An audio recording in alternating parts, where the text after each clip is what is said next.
नमस्कार दोस्तों, मैं आप लोगों का doctor Pramel Chaudhary MBBS MS surgeon. तो आज हम बात करेंगे पित्त की थैली के बारे में। गाल ब्लैडर जिसको बोला जाता है, ये कहाँ पर होता है हमारे शरीर में। ये देखिए, इस फोटो में आपको बढ़िया से हम दिखाएंगे, समझाएंगे। ये हमारा लीवर है। ये शरीर के जो हमारे दाईं साइड की जो पसलियाँ होती हैं उनके पीछे होता है ज़्यादातर हिस्सा। कुछ हिस्सा जो लीवर का होता है वो नीचे, जो हमारा पेट जिसको बोला जाता है उसके हिस्से में नीचे की तरफ लटका हुआ होता है, जिसको हम महसूस भी कर सकते हैं। तो इस लीवर के नीचे क्या होता है कि ये पित्त की थैली, ये जो दिख रही है ना आपको, ये पित्त की थैली है, हरे हरे से रंग की छोटी। इसकी क्या कितनी कैपेसिटी होती है इसकी? लगभग 40 ml से लेके 80 ml तक। शरीर के साइज के हिसाब से 40 ml से लेके 80 ml तक इसके अंदर बाइल जूसेज आ सकते हैं, जिसको हम बाइल बोलते हैं ना। ये बाइल कैसे बनता है? ये लीवर बनाता है।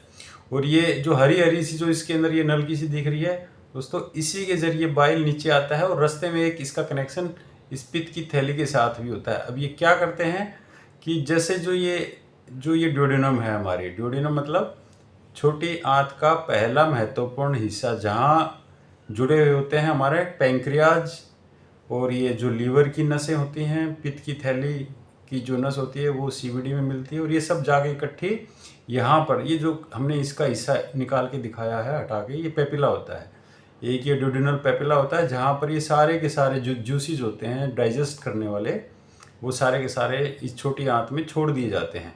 और जो खाना हमारे जो स्टोमक में घुसा था, जो हमने चबा के स्टोमक में एसिड में मिलके जो घूमता हुआ इस ड्यूडेनम में आता है, और वो फिर आगे चलता है। ये जूसेस उसमें मिल जाते हैं, तो उसमें से जो हमारे जो विटामिन्स हैं, फैट है, प्रोटीन है, उसको डाइजेस्ट कराते हैं। अब ये पित्त की थैली में ऐसी क्या गड़बड़ हो जाती है कि इसके अंदर पथरियाँ बन जाती हैं। देखो, आपने सुना होगा कि पित्त की थैली के अंदर पथरियाँ बन जाती हैं। अब ये दूसरी पिक्चर में दिखाते हैं। अब आपका शरीर, ये देखिए, ये चेस्ट वाला हिस्सा है, जिसको हम साधारण भाषा में छाती बोलते हैं। तो उसके नीचे में ये लीवर इस तरह से रखा हुआ होता है, और पेट के अंदर जैसे इंटेस्टाइन वगैरह होती है। तो ये आप देख सकते हैं कि अगर पित्त की थैली में कोई दर्द है या दिक्कत है, तो आपके दाएं साइड के जो आपकी छाती है उसके बिल्कुल नीचे जो पसलियाँ ख़त्म होती हैं, वहाँ पे आपको दर्द महसूस होगा। अब और उसके अलावा क्या क्या होता है? उल्टी हो सकती है, बदहजमी हो सकती है, पेट में फुलावट आ सकती है आपको कुछ भी खाने के बाद, स्पेशली क्या खाने के बाद? घी या तेल से बनी हुई चीज़ें खाने के बाद पूरा पेट एक तरह से लगता है कि फूल गया है, जो खाना खाया था वो पेट में ही रखा है। और कभी कभी इसका जो दर्द होता है, पित्त की थैली के अंदर पथरियाँ बन जाती हैं, आपने सुना होगा पथरियाँ बन गई हैं। तो वो दर्द क्या होता है? आपके सामने वाले पेट के हिस्से में हो सकता है, दाईं साइड की जो पसलियाँ उसके नीचे हो सकता है, और कभी कभी वो दर्द आपको कमर में भी पीछे जाते हुए महसूस होगा। तो इसमें देखिए, बड़ा सा करके दिखाया उन्होंने से, ये आपका लीवर है, ये लीवर का नीचे का हिस्सा। इसके नीचे देखिए पित्त की थैली है। पित्त की थैली की एक देखिए डक्ट इसमें मिलती है, जो लीवर वाली जो नस है ये नीचे जा रही होती है, ये इसकी खून की नलकियाँ हैं। तो ये जो पित्त की थैली है, ये इसमें स्टोन क्यों बनते हैं? महत्वपूर्ण क्वेश्चन है कि इसमें स्टोन बनते क्यों हैं। स्टोन जिन लोगों में कोलेस्ट्रॉल जरूरत से ज़्यादा उनके ब्लड में उसका लेवल है, या फिर जिन लोगों में फैटी हैं, बहुत ज़्यादा फैट उसके शरीर में है, या फिर एक जो इनएक्टिव सी लाइफ जीते हैं, जैसे कुर्सी पे बैठे रहते हैं, या जो खाया और लेट गए, मतलब जो एक्सरसाइज नहीं करते। कहने के बावजूद, मैंने कहा ना आपको एक्सरसाइज की जरूरत कितनी है, लगभग 5 से 7 किलोमीटर प्रत्येक दिन वॉक कीजिए, या घूमिए, पार्क में घूमिए, या जो सड़क है आपके आसपास, खुली सी सड़क है या स्टेडियम है, या ऐसा खेतों के अंदर कोई साफ सुथरा रास्ता है, तो उसमें आप 5 से 7 किलोमीटर प्रत्येक दिन घूमेंगे, तो आपकी पित्त की थैली में पथरियाँ होने के चांसेस कम होंगे। और ये जो पित्त की थैली के अंदर क्या जमा हो जाता है, जिसको आप पथरियाँ बोलते हैं, ये होती हैं ज़्यादातर कोलेस्ट्रॉल की बनी हुई। कोलेस्ट्रॉल जम जाता है, और वो जमता जमता धीरे धीरे पत्थर के जैसा हो जाता है। अब ये कोलेस्ट्रॉल के अलावा उस पत्थरी के अंदर क्या हो सकता है? बाइल पिगमेंट हो सकते हैं, मतलब काले काले से स्टोन। और जो कोलेस्ट्रॉल वाले स्टोन होते हैं वो वाइट कलर के स्टोन होते हैं। और क्या हो सकते हैं? कुछ मिक्स स्टोन होते हैं, जिसमें कोलेस्ट्रॉल भी हो, बाइल पिगमेंट्स भी हैं। तो दोस्तों, ये ज़्यादातर मैंने बताया ना कि फैटी हैं, या फिर फीमेल जो हार्मोन्स होते हैं, या प्रेगनेंसी में ये स्लज बन जाता है कभी कभी हार्मोन्स की वजह से, तो उसकी वजह से भी पित्त की थैली में पथरियाँ हो सकती हैं। और जैसे कोई फीमेल महिला है, 40 साल के आसपास उम्र है, उसका रंग गोरा है, फेयर है, और कोलेस्ट्रॉल अगर उसके शरीर में ज़्यादा है तो उसके अंदर पित्त की थैली में पथरियां बनने के चांसेस बहुत ज़्यादा हो जाते हैं। तो इन पित्त की थैलियों की सर्जरी के लिए आपका सर्जन बोलता है, जैसे मैं भी सर्जन हूँ, पित्त की थैलियों के ऑपरेशन करते हैं। लेकिन आज मैं बताऊंगा कि अगर पित्त की थैली में पथरियां हैं तो उसका नॉन सर्जिकल एक ट्रायल वाला ट्रीटमेंट क्या हो सकता है। आप ट्रायल ले सकते हैं, ये भी एक ट्रायल है, और सर्जरी से तो फिर वो परमानेंट आपका गॉल ब्लैडर निकाल दिया जाएगा। तो ट्रायल क्या ले सकते हैं, इसमें सबसे पहले आप एक्सरसाइज कीजिए, 4 से 5 किलोमीटर 7 किलोमीटर डेली प्रत्येक दिन वॉक कीजिए। आपकी जो हैबिट्स हैं उसमें से फैट और जो चर्बी वाली जो मात्रा है वो कम से कम कर दीजिए। फाइबर डाइट बढ़ा दीजिए।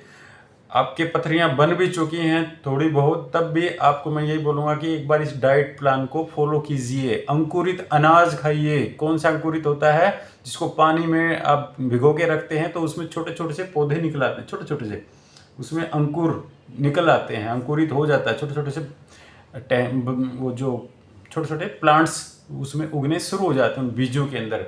चाहे वो काला चना है, चाहे मूंग है, चाहे वो मोठ है, चाहे वो बाजरा है, या जो भी आपके पास अनाज है जो उग सकता है, उसको अंकुरित करके खाइए आप प्रत्येक दिन 1 कटोरी सुबह सुबह। अब इनसे क्या होगा, ये सब जो कहानियां मैं बता रहा हूँ, इनसे क्या होगा कि जो कोलेस्ट्रॉल बार बार आपकी पित्त की थैली के अंदर जमा होने की जिसमें टेंडेंसी है या जम रहा है वो कम हो जाएगा, और थोड़ा बहुत जो स्लज है आपकी गाल ब्लैडर के अंदर वो भी वहाँ से हटना शुरू हो जाएगा। उसमें क्या क्या ट्रायल ले सकते हैं, एक दवाई का नाम होता है UDCA टैबलेट्स। ब्रांड नेम आपका डॉक्टर ही बताएगा, मैं आपको मोबाइल पे नहीं बता सकता। तो UDCA टैबलेट्स होते हैं। अगर स्लज बना हुआ है या थोड़ी बहुत पथरियां हैं और अभी आपके पेट में दर्द शुरू नहीं हुआ, उसकी वजह से कोई आपको गंभीर समस्या नहीं है, तो आप ये टैबलेट्स का ट्रायल ले सकते हैं। एक होता है इंजेक्शन MTBE, एक ईथर होता है, हाईली इन्फ्लामेबल एक सब्सटेंस होता है।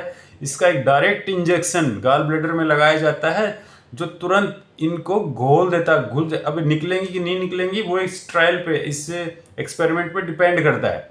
और क्या इसमें नॉन सर्जिकल ट्रीटमेंट हो सकता है, ESWL extra corporeal shock wave therapy, एक बड़ी सी मशीन होती है जिसके अंदर जो गाल स्टोन से उनको टारगेट किया जाता है, उनको टारगेट करके उस पर अल्ट्रासोनिक वेव्स फेंकी जाती हैं जिसकी वजह से ये ब्रेक हो जाती हैं। और उसके साथ साथ आप ये टैबलेट्स लेंगे तो, और फाइबर डाइट है और एक्टिविटी अपनी बढ़ाएंगे, फिजिकल एक्टिविटी, तब भी ये निकल सकती हैं। और उसके अलावा और क्या ट्रायल ले सकते हैं आप, ये मैंने बताया कि ESWL tablet, UDCA, MTBE injection direct इसके अंदर होता है। और एक नॉन सर्जिकल ट्रीटमेंट बोलेंगे हम इसको, परक्यूटेनियस ड्रेनेज। अगर उसमें स्लज है या थोड़ी बहुत छोटी छोटी पथरियां हैं तो आप डायरेक्ट गॉल ब्लैडर में अब ड्रेन डाल करके जो प्लास्टिक की पाइप होती है, एक मोटी सुई होती है, वो लगा करके उनको खींचने की चेष्टा कर सकते हैं। दोस्तों ये वो बातें हैं जो आपके गाल स्टोन्स के लिए नॉन सर्जिकल ट्रीटमेंट, संभावित नॉन सर्जिकल ट्रीटमेंट हो सकते हैं। तो सबसे पहले तो देखिए, ये आपको फिजिकली फिट होना होगा, कोलेस्ट्रॉल की मात्रा कम कीजिए, और इस साथ ही साथ अगर ब्लड में जरूरत से ज़्यादा कोलेस्ट्रॉल है तो कोलेस्ट्रॉल कम करने वाली दवाइयों का ट्रायल भी ले सकते हैं। तो क्या हो गया, कोलेस्ट्रॉल कम करने वाली दवाइयाँ, साथ में physical activity, exercise, high fibre diet, अंकुरित अनाज, पानी ज़्यादा पीजिए। और क्या करेंगे, टैबलेट UDCA जो मैंने बताया आपको वो भी आप ट्रायल कर सकते हैं।